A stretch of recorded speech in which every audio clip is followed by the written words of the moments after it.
So considering the draft timetable of the university examination, draft means there may be some changes.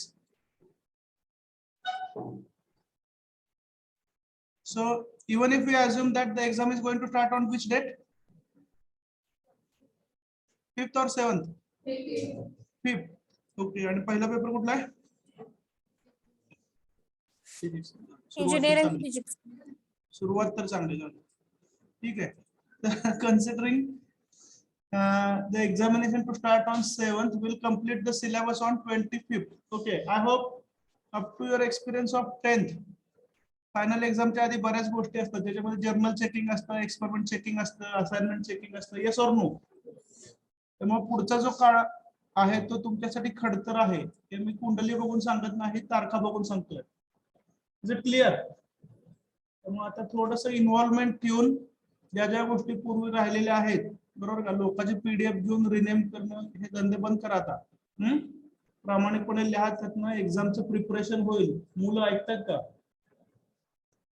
थोडं इमानदारीनं, बरोबर ना, ज्यांनी आपल्यासाठी पैसा इन्व्हेस्ट केला त्यांच्यासाठी कधीतरी काम करूया.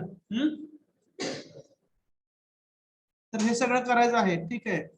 As far as my duty is considered, what I have decided, discussion of the MCQs is not that way the involvement of all the students. Do you agree?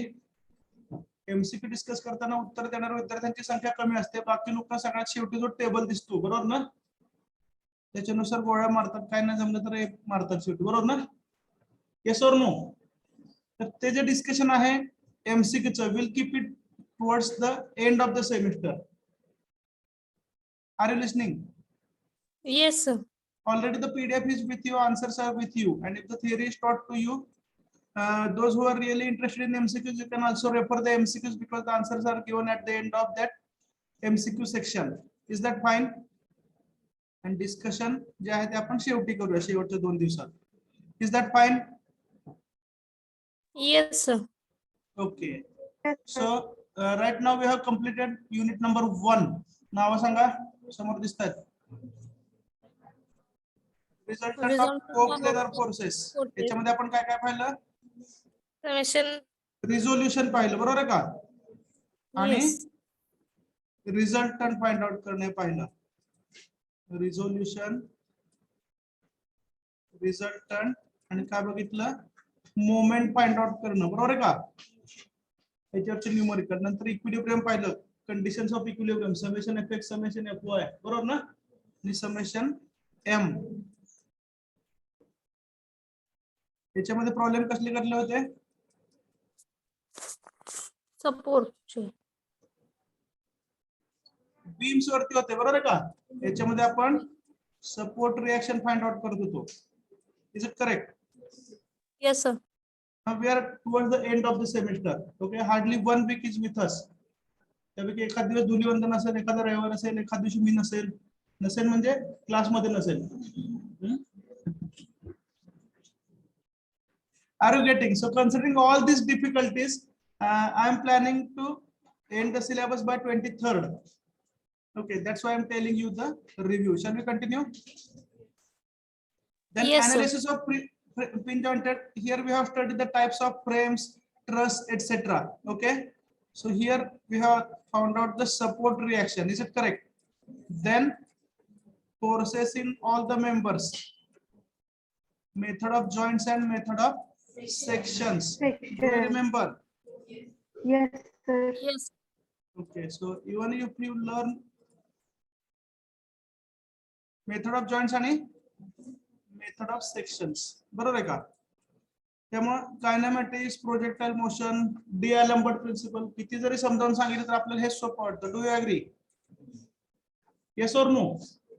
बरोबर ना? हे कसं झालं? ओल्ड इज गोल्ड, बरोबर ना? म्हणजे उदाहरण सांगतो. Okay, we continue. Okay, so this is about the section 1. You are more dependent on these chapters. Are you listening? Considering offline descriptive mode of examination. Is it agreed? Online students? Yes. Okay, then Yes, we have sir. understood kinematics. So in kinematics we have understood equation of motion for linear motion. Is it correct? For angular motion, then we have understood horizontal motion, vertical motion, बरोबर आहे का? Projectile motion, then derivative, variable acceleration चे problem आठवत आहे ना? Yes, All these sir. things we have Yes. understood in kinematics. In kinetics, we have studied only laws of motion, Newton's laws of motion, and D'Alembert's principle. Okay. Now, as I told you, what are the problems we have discussed in kinetics? We have to discuss in work energy method. बरोबर आहे का? हा पण एक सोपा chapter आहे. But what we'll do, just to have a kind of confidence, today we'll discuss mechanical vibrations. ठीक आहे. मेकॅनिकल व्हायब्रेशन्स म्हणजे काय तर सिंपल हार्मोनिक मोशन मध्ये जे तुम्ही कन्सेप्ट शिकलेला आहे, म्हणजे अँप्लिट्यूड म्हणजे काय, फ्रिक्वेन्सी म्हणजे काय, इज दॅट क्लिअर? या सगळ्यांची बेसिक डेफिनेशन्स आहेत जे आपल्याला समजू शकतात easily within 1 hour. Is that fine? So today Yes. we'll discuss mechanical vibration. It is just a kind of repetition of simple harmonic motion, and then we'll move towards work energy method. Work energy method म्हणजे काय आहे? तर जे problem तुम्हाला kinetics मध्ये समजले आहेत, D'Alembert's मध्ये समजताय ना, कोणते फोर्सेस ऍक्ट होतात, फ्री बॉडी डायग्राम कशी काढायची, तेच प्रॉब्लेम तुम्हाला वर्क एनर्जी मेथडनी सॉल्व्ह करायचे आहेत. त्यामुळे त्यामध्ये सुद्धा फारसं काही नवीन नाहीये. Are you getting? Why we are comfortable in terms of completion of syllabus? Yes. Mechanical vibration आपलं आजच कम्प्लीट होतं 1 तासात. वर्क एनर्जी मेथड मध्ये जे प्रॉब्लेम आहेत, आपल्याला प्रॉब्लेमची भीती वाटते, बरोबर आहे का? तर ते कोणाला सिमिलर येतो? कायनेटिक्स, D'Alembert मध्ये शिकलो होतो, म्हणून आपण तिथं जास्त वेळ दिलाय. Have you noted this point? आणि centre of gravity, moment of inertia, you are having some basic knowledge. Yes or no? त्यामुळं इंटेन्शनली जो सोपा पार्ट आहे तो आपण शेवटी ठेवलेला आहे. So don't be under the assumption that we are very fast for covering the syllabus. Okay, if you are having the updates from all the places, you must know that we are comfortable in terms of syllabus completion. Is it correct? Yes or no? Okay, so write down chapter number 8, mechanical vibrations, discussion of MCQs towards the last 2-3 days of the semester. Meanwhile, complete all the assignments etc. Assignment म्हणजे काय तर जे problem classroom मध्ये सोडवले. Are you listening? सोप्या भाषेत सांगतो, जे प्रॉब्लेम क्लासरूम मध्ये आपण सोडवलेले आहेत ते सेपरेट तुम्ही लूज पेजेस वरती सॉल्व्ह करा. वहीची पानं फाडायची नाहीत, सेपरेट सोडवा. वही पण दाखवायची ना असाइनमेंट पण दाखवायचं. Is that clear? असाइनमेंट म्हणजे फक्त प्रॉब्लेम सोडवा. आतापर्यंत किती 2 झालेत ना असाइनमेंट आपले? एकच झालं. रोज काय करा, एका चॅप्टरचे आपण जास्तीत जास्त कायनेमॅटिक्स मध्ये जर जास्त सोडवले, बरोबर आहे का? सेकंड चॅप्टर मध्ये काय होतं? सपोर्ट रिएक्शन होते, बरोबर ना? असं करा, सपोर्ट रिएक्शन 4 न्यूमेरिकल लिहून घ्या. Unit number 2, 4 problems.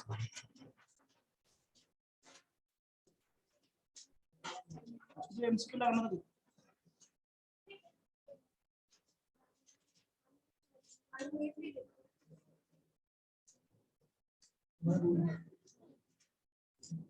Online students?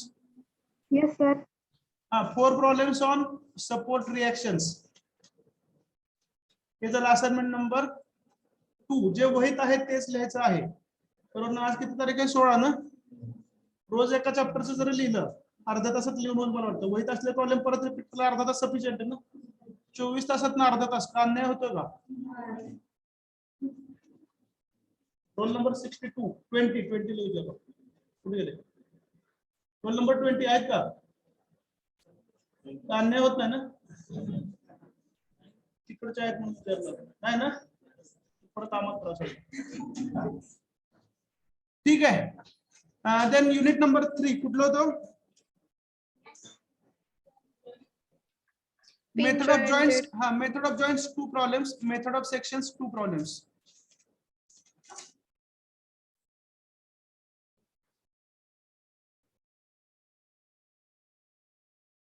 चला, कायनेमॅटिक्स. ठीक आहे.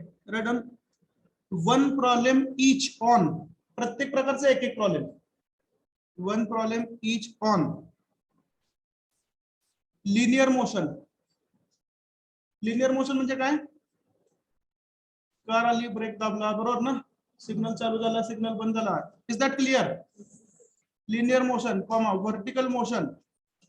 व्हर्टिकल मोशन म्हणजे काय? टॉवर वरून सोडला, वर हवेत फेकला. Is that clear? साऊंडचा आवाज आला 335 मीटर पर सेकंड, बरोबर ना? त्यातला एक कुठला पण जो तुम्हाला योग्य वाटेल तो. ठीक आहे, सगळ्या लिहिलं तर चांगली गोष्ट आहे. Next, variable acceleration. Variable acceleration म्हणजे काय? डेरिव्हेटिव्ह घेतलेले प्रॉब्लेम. समजतंय ना? नेक्स्ट, अँग्युलर मोशनचा एक प्रॉब्लेम. अँग्युलर मोशनचं म्हणजे कुठलं? Theta is equal to theta 0 plus alpha T. आठवतंय का? Yes, sir. त्यातला एक प्रॉब्लेम. त्याच्यामध्ये परत व्हेरिएबल ऍक्सिलरेशन डेरिव्हेटिव्ह घेतलेला. ठीक आहे. Projectile motion 3 problems. प्रोजेक्टाइल मोशनचे 3 प्रॉब्लेम घ्या. समजतं ना? याच्यामध्ये यू इन्क्लाइंड असलेले 2 घ्या, यू हॉरिझॉन्टल असलेला 1. Is that fine? Kinematics, D Alembert's principle, 3 problem घ्यायचे कुठले तरी.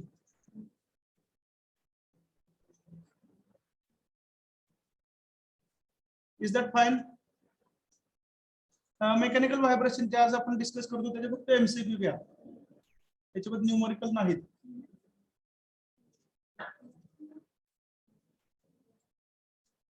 ठीक आहे. Right on. Unit number 8, mechanical vibrations. We'll discuss all the things with a great deal of comfort. Okay, can you write one assignment per day? Is it possible? Yes. Online students. Yes, sir. Yes, sir. याच्यामध्ये उद्देश एकच आहे, लक्षात घ्या. जे आपण वाचून preparation करतो, सिलेबस लिहून घ्या स्क्रीनवरती आहे तो. जे अदरवाइज आपण वाचून प्रिपरेशन करतो ते मी Yes, sir. Only one request, सर्वांना एकच रिक्वेस्ट आहे, असाइनमेंट लिहायसाठी 1-2 दिवस जास्त मागून घ्या, पण सर्व प्रॉब्लेम समजावून घेऊन लिहा. Is that clear? 2-3 दिवसापूर्वी आपण खूप बोललो याच्यावरती.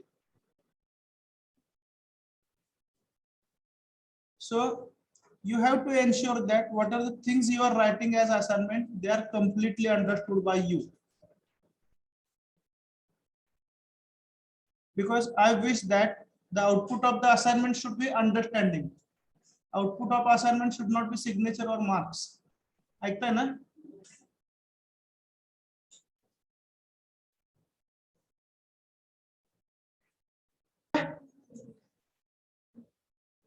We can afford to love because we are comfortable in terms of syllabus completion. समजताय ना? जोशी कुठे गेला का? परभणीला. Right on the syllabus 8.1 mechanical vibration, basic terminology. Basic terminology म्हणजे याच्यामध्ये आपल्याला काय शिकायचं आहे? We have to understand what is meant by amplitude, what is meant by vibration, what is meant by frequency, etc. Then the difference between free and forced vibrations, resonance and its effect, and what is meant by degrees of freedom. Shall we start? Yes, sir. Okay, now please listen. Now we are doing some serious business. Okay, now related to vibrations, okay, you must note that simple harmonic motion, SHM. Okay, so what is simple harmonic motion? So you consider one pendulum. Is it correct? This is the mean position. Suppose it is displaced from the mean position. then आपण mean position पासून displace केला. displace केला म्हणजे काय? तर या mean position पासून आपण त्याच्यावरती काय केला? एक disturbing force apply केला. Is it correct? Are you getting? So once you apply a disturbing force on a body starting from mean position and release that body, काय होईल? तर जो काय disturbing force आहे त्याला अपोज करणारा रिस्टोरिंग फोर्स तयार होईल, त्याला म्हणतो आपण elastic forces. Is that clear? For example स्पंजला आपण प्रेस केला आणि हात रिलीज केला, काय होतं, स्पंज त्याचे ओरिजिनल डायमेन्शन्स घेतो. Is that clear? तसं इलॅस्टिक फोर्सेस जे आहेत बॉडीमध्ये, मेटल समजा आहे बरोबर ना, तर थोडस प्रेस केलं तर टेम्पररी तो डिफॉर्म होईल न कळत, परत त्याचा ओरिजिनल शेप रिगेन करेल. Are you getting? तर जे इंटरनल रिस्टोरिंग फोर्सेस आहेत त्याला आपण इलॅस्टिक फोर्सेस म्हणतो. तर हे इलॅस्टिक फोर्सेस काय करतात,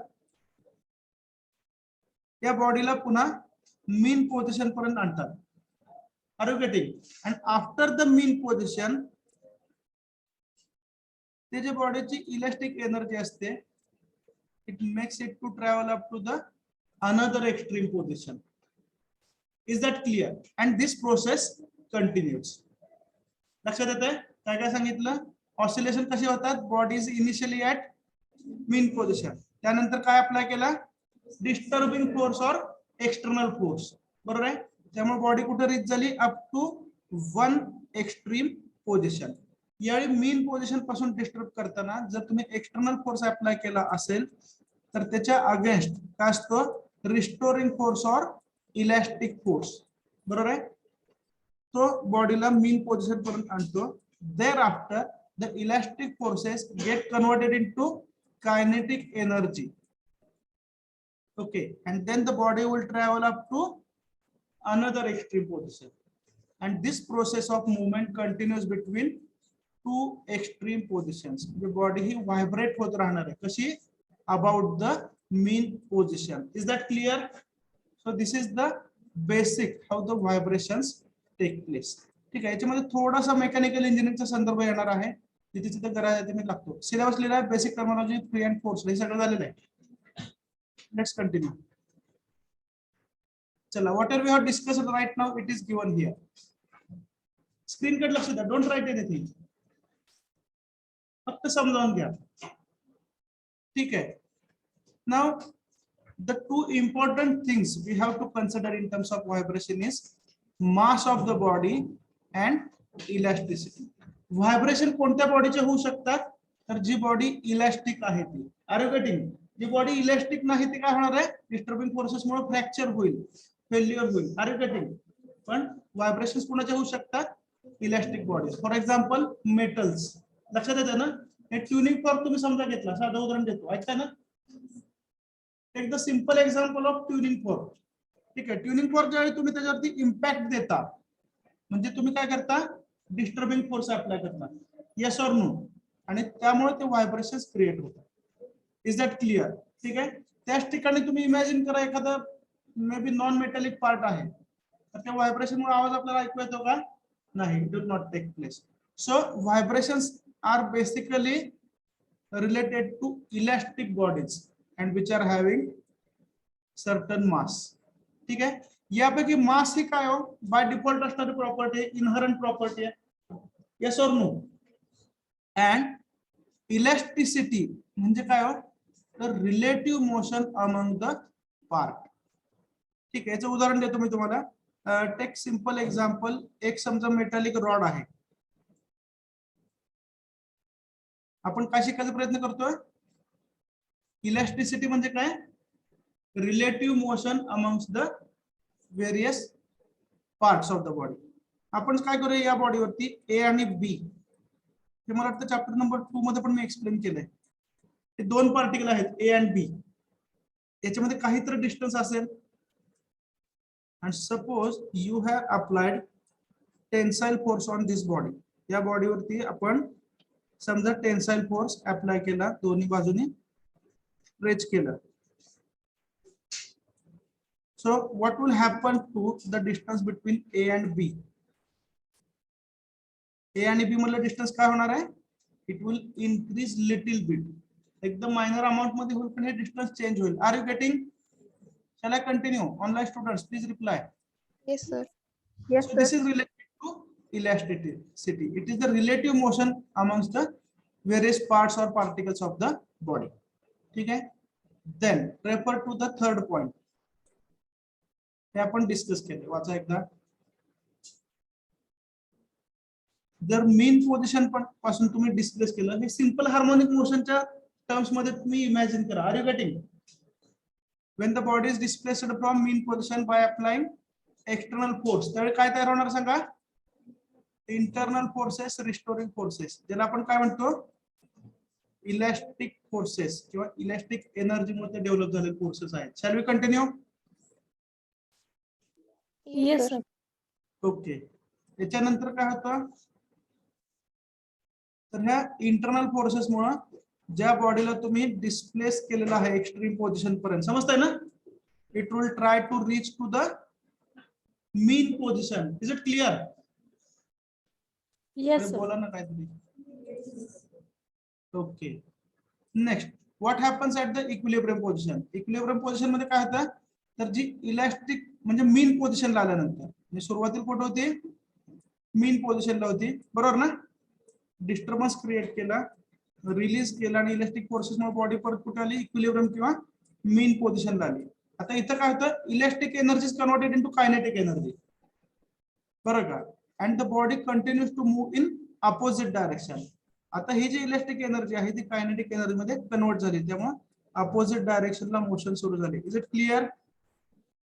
येस ऑर नो? मग पुढे व्हायब्रेशनचे 3 टाइप्स आहेत. ठीक आहे, मी तुम्हाला इथं सांगतो. हे जे आता तुम्ही पाहिलं, हा व्हायब्रेशनचा कोणता टाइप पहिला? ऑसिलेशन्स. Is that clear? अजून एक टाइप आहे लिनियर व्हायब्रेशन. लिनियर व्हायब्रेशन म्हणजे काय? तर ही बॉडीची जर मीन पोझिशन असेल तर ती मीन पोझिशन पासून अपवर्ड किंवा डाउनवर्ड लिनियर डायरेक्शन मध्ये व्हायब्रेट होते. Is that clear? Yes or no? आणि other type of vibration is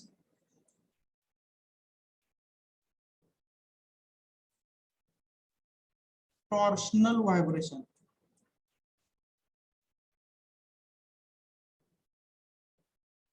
ठीक आहे, टॉर्शनल व्हायब्रेशन म्हणजे काय? तर हा समजा एक रॉड आहे, या रॉडला तुम्ही काय पुढे फिक्स केले? डिस्क एक फिक्स केलेला आहे मेटॅलिक. काय सांगतो, लक्षात येते? आता या डिस्कला जर समजा मी वरून पाहिलं, ग्राफिक्स शिकवलं तर वाटतं, वरून बघितलं काय दिसेल? साइडनं बघितलं काय दिसेल? बरोबर ना? त्याच्या पुढे काय? डोळे बंद केल्यावर काय दिसेल? ग्राफिक्स फार खतरनाक आहे, घाबरू नका. तर ही जी डिस्क आहे, या डिस्कला जर तुम्ही वरून पाहिलं तर ती कशी असणार आहे? Circular. Is it clear? Now take one line as the reference. या डिस्क वरती एक रेफरन्स लाइन म्हणून घ्या तुम्ही.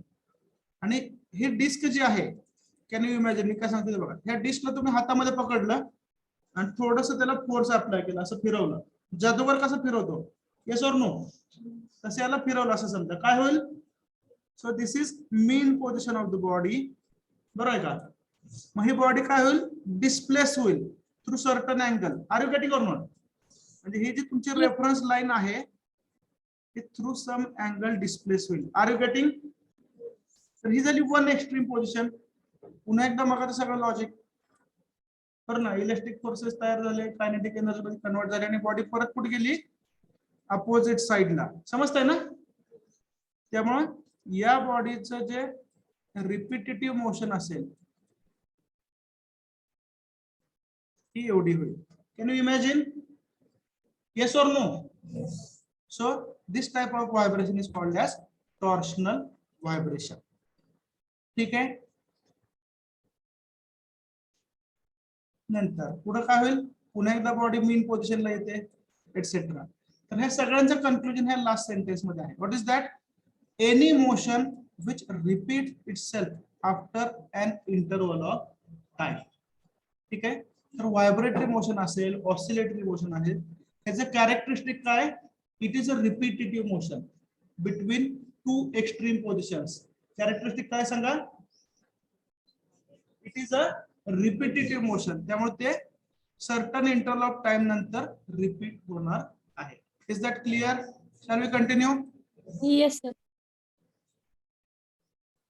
I told you the example. ठीक आहे. पेंड्युलमचे एक्झाम ही वन एक्स्ट्रीम पोझिशन, इथं मीन पोझिशन असेल, बरोबर आहे का? आणि हे पुन्हा एकदा तो कुठे जाणार आहे? अपोजिट साइडला मीन पोझिशन मध्ये. Okay. By the way, anyone remembers the definition of SHM, simple harmonic motion? खाली तो वर्गात सांगितले तुम्ही.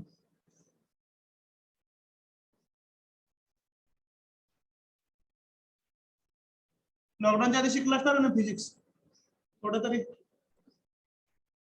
Simple harmonic motion of a body is defined as the motion in which the force और angular acceleration is directly proportional to distance of the body from the mean position, बरोबर ना, and is always directed towards the mean position. Do you remember? Yes or no? आणि अजून एक शिकला होता, काय शिकला होता? हे जे सांगत त्याचं basic perfect.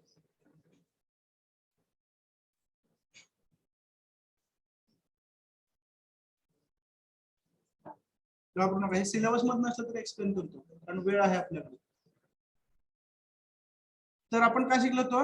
Simple harmonic motion is projection of, शिकलाय की नाही? शिकलाय?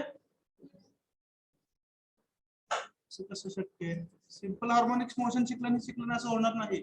डेरिव्हेटिव्ह युनिफॉर्म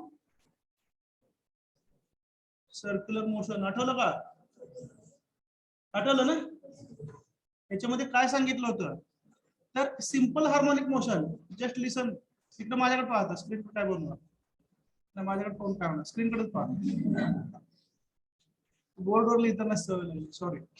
तर लिनियर मोशन आपण कन्सिडर करतोय, ठीक आहे. याच्यामध्ये काय होतं? One extreme position, another extreme position, ह्या दोन झाल्या आणि ही काय झाली? मीन पोझिशन. ओके, तर हे तयार कसं होतं लक्षात आहे का सर्वांचं? तर तुम्ही इमॅजिन करा की इथे एक पार्टिकल आहे, ठीक आहे, आणि हा पार्टिकल कसा फिरणार आहे? Along the circle. Is that clear? Along the circle फिरताना काय करा, ह्या पार्टिकल पासून प्रत्येक ठिकाणी तुम्ही प्रोजेक्शन म्हणजे परपेंडिक्युलर, ग्राफिक्स मध्ये आपण संपूर्ण सेमिस्टर प्रोजेक्शनच काढणार आहे, ठीक आहे. प्रोजेक्शन म्हणजे काय? तर परपेंडिक्युलर टाका, म्हणजे ह्या पॉइंट पासून एक परपेंडिक्युलर टाकला, या पॉइंट पासून दुसरा टाकला, या पॉइंट पासून तिसरा परपेंडिक्युलर टाकला. म्हणजे काय झालं? तुम्ही हे जर 3 पॉइंट कन्सिडर केले, 1 2 3, तुमची मुवमेंट कशी चालू आहे? डावीकडे चालू आहे. Are you getting or not? मग जर तुम्ही हे क्वार्टर सर्कल कन्सिडर केलं, त्याबद्दल लक्षात येते का? आणि याच्या अलॉंग, टेन्शन घेऊ नका, हे काय परीक्षेत विचारणार नाही का? ह्या क्वार्टर सर्कल वरती जर मुवमेंट तुम्ही अशी कन्सिडर केली, समजताय ना? तर इथून जे तुम्ही असे परपेंडिक्युलर टाकणार आहात खाली, आर यू गेटिंग? त्यावेळी तुम्ही काय होत आहे? तर सर्कलच्या ह्या एंड पासून सेंटर पर्यंत मूव्ह होत आहे. Is that clear? Yes or no? You are moving towards the mean position. समजताय? आता त्याच्यानंतर या पॉइंट पासून मुवमेंट सुरू झाली समजा, समजताय ना? आणि आता इथून पुढचं 1/4 सर्कल कन्सिडर करा आणि पुन्हा एकदा प्रोजेक्शन टाका परपेंडिक्युलर. समजताय ना? काय झालं? तुम्ही आता पुन्हा एकदा मीन पोझिशन पासून कुठे चाललाय? एक्स्ट्रीम पोझिशनला. Is that clear? चला आता वेळ न घालवता सांगा, इथून पुढे काय होईल? इथून पुढचं क्वार्टर सर्कल पुन्हा एकदा प्रोजेक्शन टाकले, काय होईल? तर तुम्ही कुठे मूव्ह होताय? Towards mean position. Is that clear? समजताय ना? Okay, that's why simple harmonic projection, a simple harmonic motion is a projection of uniform circular motion. Is that clear? Yes, sir. चला नेक्स्ट. why we want, किती वाजता lecture संपतं रे? 2. ठीक आहे, हे सगळं शॉर्टकट मध्ये सांगतो. why we want to study mechanical vibrations. ठीक आहे, हे सगळा निबंध तुम्ही निवांत वाचा. तर ऐका की, when we talk about the stability of civil structures or mechanical structures, सोप्या भाषेत, बरोबर ना? सीएससी ENTC इलेक्ट्रिकल वाले म्हणणार जाऊ द्या, तसं नाही, बरोबर. इलेक्ट्रिकलला तर कमीत कमी लागणार, कारण त्यांचे जे मशीन्स, मोटर विटर जे असतात, बरोबर ना, तर कुठलेही हेवी स्ट्रक्चर्स जे असतात, are you listening? It may be machine, it may be building, बरोबर ना, जे which are subjected to motion किंवा ज्याच्यामध्ये काय म्हणतात व्हायब्रेशन्स इंट्रोड्यूस होऊ शकतात. बरोबर आहे. फॉर एक्झाम्पल तुम्ही सिव्हिल एखादं बिल्डिंग स्ट्रक्चर कन्सिडर केलं, व्हायब्रेशन कशामुळे इंट्रोड्यूस होऊ शकतात, तर due to earthquake etcetera. Are you getting? त्यामुळे तिथं तुम्हाला stability of the structure ensure करावं लागेल. Are you getting or not? ठीक आहे. For example if you consider any mechanical machine किंवा एखादी इलेक्ट्रिकल मोटर कन्सिडर करा which is having rotary motion. बरोबर आहे. मोठमोठ्या मोटर जर कन्सिडर केला तर त्याच्यामध्ये त्या बॉडीचे मोशन होते. बरोबर आहे. मग ते मशीन कशावरती फिक्स केलेलं असेल, फाउंडेशन वरती. Yes or no? Electric motor बघितले असतील ना फाउंडेशन वरती फिक्स केलेल्या. Yes or no? साध्या घरामध्ये पाण्याची मोटर लावतात ती सुद्धा लाकडी पाटावरती ठेवलेली असते. Yes or no? तर तिथं जर मोशन रिपीटेटिव्हली झाली, बरोबर आहे का, तर काय होऊ शकतं, तर जे फाउंडेशन आहे त्याच्याशी अटॅचमेंट जे आहे ते कमी होऊ शकते, फाउंडेशन डिस्टर्ब होऊ शकतं if the vibrations are beyond the limit. बरोबर आहे. मग त्याच्यामुळे काय होऊ शकतं, एक्सेस व्हायब्रेशन मुळे there may be wear and tear of the parts. जर तुम्ही प्रॉपरली व्हायब्रेशन कंट्रोल केले नाही तर त्या पार्टचे विअर अँड टिअर होऊ शकतं, अल्टिमेटली फेल्युअर सुद्धा होऊ शकतं. Is that clear? So to avoid all these things you have to study vibrations. वाचताय पटकन आता, आणि ती प्रत्येक गोष्ट मी सांगायला गेलो तर वेळ जास्त लागेल. मेकॅनिकल मध्ये म्हटलं तर काय, एक्झाम्पल इंजिन्स आणि टर्बाइन्स. हा चॅप्टर बीएमए मधनं येईल आता. पंप्स, कॉम्प्रेसर, टर्बाइन आहे, कमीत कमी शब्द तर ऐकला. ठीक आहे. Then if the design is faulty, काय होऊ शकतं, stresses will be generated in the body. आणि हे स्ट्रेसेस कुणामुळे जनरेट होतील, व्हायब्रेशन मुळे. समजतं का? तुम्ही साधी एक गोष्ट कुठं पाहिली की नाही मला माहित नाही. आता एखादी खूप मोठी मोटर आहे किंवा एखादं खूप मोठं मशीन आहे, ठीक आहे, आणि तो व्हायब्रेट होतं बघा, त्याच्यावरती काय झालं तर मग त्यातनं अनप्लेझंट नॉईज, जसा व्हायब्रेशनचा आवाज येतो. बरोबर का? किंवा साधी गोष्ट, घरामधला पाण्याचा फिल्टर, आरओ फिल्टर बघितलाय ना, तर त्याच्या आतमध्ये एक पंप असतो, पाहिला असेल तुम्ही, चालू केले ते पंपाची मोटर चालू झालेला आवाज होतो. Yes or no? कधी कधी त्याच्या बेसला जो हे असतं, रबर असतं, नट बोल्टने फिक्स केलं असतं, ते जर लूज झालं तर त्या फिल्टर मधनं आवाज यायला लागतो. Have noted this? Yes or no? किंवा साधी गोष्ट, मडगार्ड असेल लहानपणी सायकलचं, बरोबर ना, तर मडगार्ड जर नट निघाला तर ते खडाम धडून आवाज येतो ना. Yes or no? तर अल्टिमेटली काय होतं, it is the effect of vibrations. Are you getting? एवढंच लक्षात ठेवत नाही, जे सांगतो ते लक्षात ठेवायचं. काय शिकवलं, मडगार्ड शिकवलं म्हणून. परफेक्ट एक्झाम्पल सर्वांना आठवलं असेल. Okay. So there may be failure of the machines. Are you getting? Due to unexpected unpleasant vibrations. To minimize all these things we have to study mechanical vibrations. Shall we continue? हे निवांत होतं सगळे example. ठीक आहे. आता असं आहे का बाबा फक्त व्हायब्रेशन मुळे फक्त नुकसानच होतं, असं आहे का? नाही. Some vibrations are good. बरोबर आहे. फॉर एक्झाम्पल बरेचसे असे मेजरिंग इन्स्ट्रुमेंट्स असतात. Are you listening? ज्याच्यामध्ये तुम्ही बेलो वगैरे असं काय शब्द ऐकलेत का मेजरमेंटचे, इन्स्ट्रुमेंटचे? नाही. ठीक आहे. स्ट्रेन गेज वगैरे असे काही इन्स्ट्रुमेंट्स असतात ठराविक. ठीक आहे. तर त्याच्यामध्ये काय असतं, एक डायफ्रॅम असतो. डायफ्रॅम म्हणजे काय, तर काय म्हणूया त्याला, आता पडदा म्हणूया. ठीक आहे. तो व्हायब्रेट होतो आणि त्याचं व्हायब्रेशन जे आहे, आर यू लिस्निंग, ते व्हायब्रेशन कुणाला प्रोपोर्शनल असतं, तर ते मुवमेंट जे काय तुम्ही मेजर करणार आहात ते. Is that clear? म्हणजे त्या डायफ्रॅमचे व्हायब्रेशन जे आहे ते तुम्ही एका मीटर मध्ये कन्वर्ट करता, त्याच्यावरती तुम्ही रिडिंग घेऊ शकता.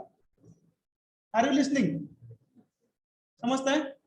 तर बऱ्याचशा जे मेजरिंग इन्स्ट्रुमेंट्स आहेत त्याच्यामधले तो जो मुव्हिंग पार्ट असतो त्याच्यामधला ते व्हायब्रेशन युटिलाइज करून ते एका स्केल मध्ये कन्वर्ट केले असताना you can measure the particular quantities.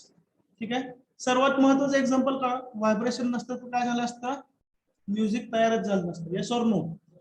कारण बऱ्याचशा म्युझिकल इन्स्ट्रुमेंट मध्ये whatever the sound generation is there or music generation is there, it is due to vibrations. ठीक आहे. याचा अर्थ काय, wherever you are not expecting the vibrations, those vibrations should be minimised. बरोबर ना? Vibration minimise कसे करतात तो? तर जर व्हायब्रेशन देणारा सोर्स एक्सटर्नल असेल तर काय करायचं? The source which is causing vibrations that should be remove. Vibration remove करायचं पहिलं मेथड काय? Removing the external excitation source if possible. ठीक आहे. Otherwise using shock absorber. काय सांगायची गरज आहे का त्याविषयी? It will minimise the vibrations. Are you getting? Using some dynamic absorbers. म्हणजे ड्युरिंग द मुवमेंट त्या व्हायब्रेशनचा अँप्लिट्यूड जो आहे तो कमी केला जातो. Are you getting? So in the way during the motion you can absorb the vibrations using dynamic absorbers. ठीक आहे. किंवा व्हायब्रेशनचे आयसोलेटर्स पण आपण यूज करू शकतो. ठीक आहे. व्हायब्रेशन आयसोलेटर म्हणजे काय? फॉर एक्झाम्पल आता हा टेबल आहे, इकडे बघा व्हायब्रेट होतोय की नाही? त्याला व्हायब्रेशन आयसोलेटर म्हणून आपण काय लावतो सांगा बरं? तर कागदाचा तुकडा घेतो, फोल्ड करतो. Yes or no? तो व्हायब्रेशन आपण रिमूव्ह करतो. Are you getting? In the same way, in moving parts, if the vibrations are transmitted from one part to another, you can use some vibration isolators. Is it understood? Shall we continue? Online students, shall we continue? Yes, sir.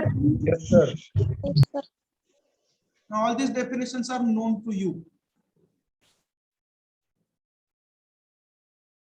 What is meant by periodic motion? It is nothing but repetitive motion. It repeats after certain interval of time. समजलंय काय सांगायचं आहे का? Time period. Time of vibration म्हणजे काय? Time taken to complete one complete cycle of motion. बरोबर आहे? SHMM मध्ये हे तुम्ही शिकलेलं आहे बरोबर का? तर हा काय झाला? Time period of the vibration. Is that clear?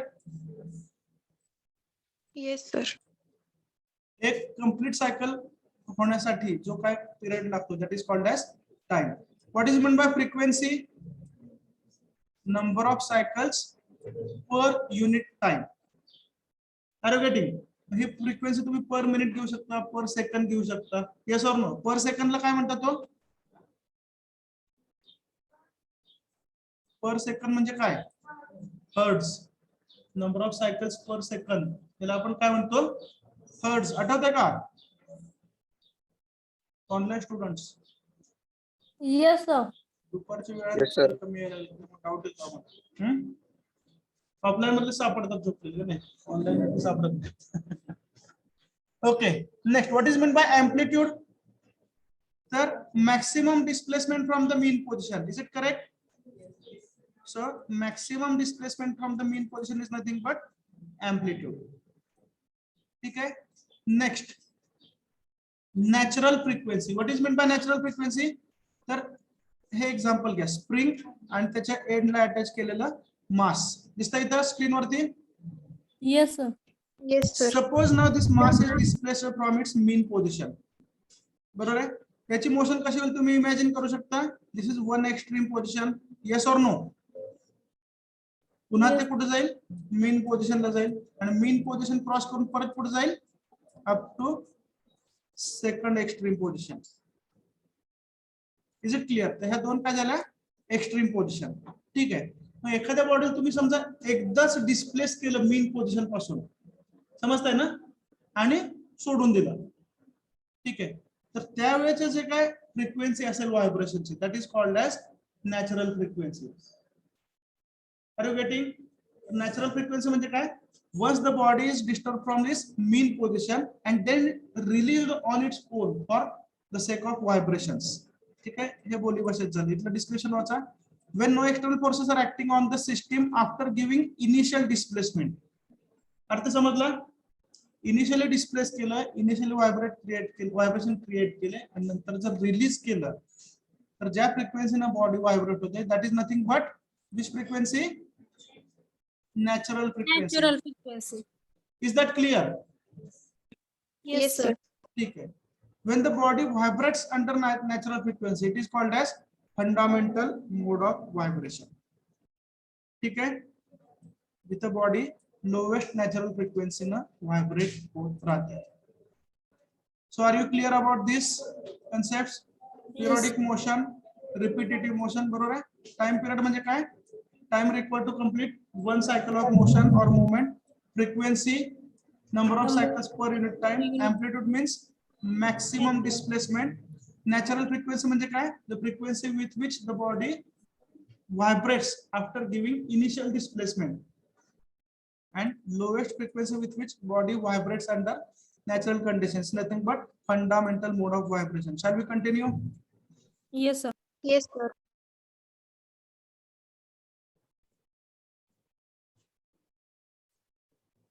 Simple harmonic motion, त्याच्याशी बरीच चर्चा झालेली आहे.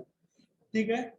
तर सिंपल हार्मोनिक मोशन म्हणजे काय असतं, इट इज रिपीटेटिव्ह मोशन, बरोबर आहे का, इन विच द पार्टिकल और body is at mean position, displaced up to one extreme position, it will reach up to another extreme position. Simple harmonic motion is nothing but the projection of uniform circular motion. Shall we continue? Example काय, motion of simple pendulum. Shall we continue? Yes. Yes, sir. Next, now we have to understand what is meant by damping. ठीक आहे. So we'll move to last slide here. आता damping म्हणजे काय, सर्वांचं लक्ष आहे का? ठीक आहे. तर डॅम्पिंग म्हणजे सोप्या भाषेत जो एम्प्लिट्यूड ऑफ व्हायब्रेशन आहे, काय म्हणतो मी, ही समजा मेन पोझिशन आहे, तर वरती हा हाफ आणि हा बॉटमचा हाफ, समजतं ना, हा काय झाला amplitude. Yes or no? Yes म्हणा, म्हणजे जागा येते कळतं मला. Yes or no? येस म्हणा, झोपलेल्या जागेवरती. ओके. तर हा जर एम्प्लिट्यूड तुम्ही मिनिमाइज किंवा कमी करत असाल, are you getting? So once you reduce the amplitude of vibration, it is called as damping. समजतंय? हे साधी गोष्ट, शॉक ऑब्झर्वर नवीन असताना असणारा एम्प्लिट्यूड आणि शॉक ऑब्झर्वर जुने झाल्यावर असणारा एम्प्लिट्यूड व्हायब्रेशनचा काय फरक असेल का नाही? Yes or no? तर शॉक ऑब्झर्वर नवीन असताना जो एम्प्लिट्यूड असतो तो कशामुळे मिळालाय, डॅम्पिंग मुळे. Is that clear? Yes or no? ठीक आहे. तर याच्यामध्ये तुम्ही इमॅजिन करा, देयर इज वन मास. मास एक कशाने दाखवलंय, नंबर 1 ने, समजतंय? Suppose it is displaced from its initial position, त्याला काहीतरी आपण इनिशियल डिस्प्लेसमेंट दिले आणि ते कशाला अटॅच केलंय, तर सिरियल नंबर 2. सिरियल नंबर 2 म्हणजे काय, तर एक स्प्रिंग आहे. Are you getting? ठीक आहे. तर एवढे दोन